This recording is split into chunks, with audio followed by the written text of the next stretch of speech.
Are you still manually updating Confluence documentation for each Azure DevOps change? So let me show you a game-changing way to do it to keep your documentation up to date. So let's jump in demo. So here your page for a new release.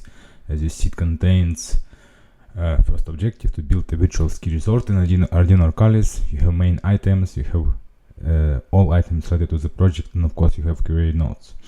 So if you edit this page, basically edit these main items, you can quickly assign them to people. Then we refresh, and we should see straight away that basically people are now assigned to the items. As you see here, the people, here we have the statuses, query items also changed, and as well as work items. So here in our Azure DevOps we have QA nodes which were done by our QA team. So they very nicely still use wikis in Azure DevOps. They didn't move to Confluence. As a result, we have to mix documentation from Confluence and Azure DevOps wikis.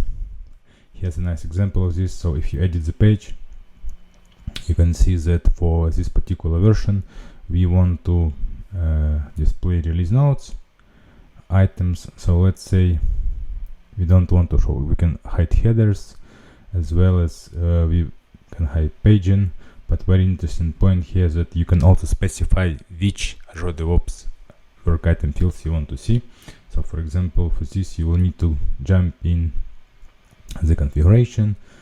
First you need to copy work item. Of course, we jump in the configuration, fields configuration, create a new one, we copy a work item, and as you see here you will have a preview of how work item would look like.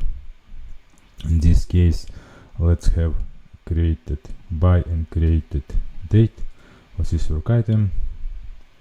We have a preview.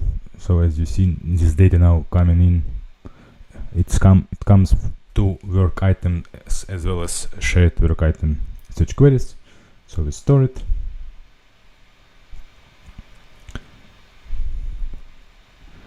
And if you refresh our release note page, you should see here that all our work items from Arduino project now will have created date and created by. You can very easily optimize your release notes with Azure DevOps Confluence integration.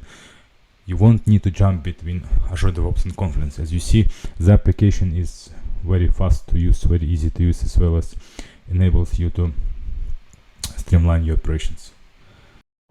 Start a free trial on Atlassian Marketplace, and if you have any questions, please reach out at moverforward.com/company. Thank you very much.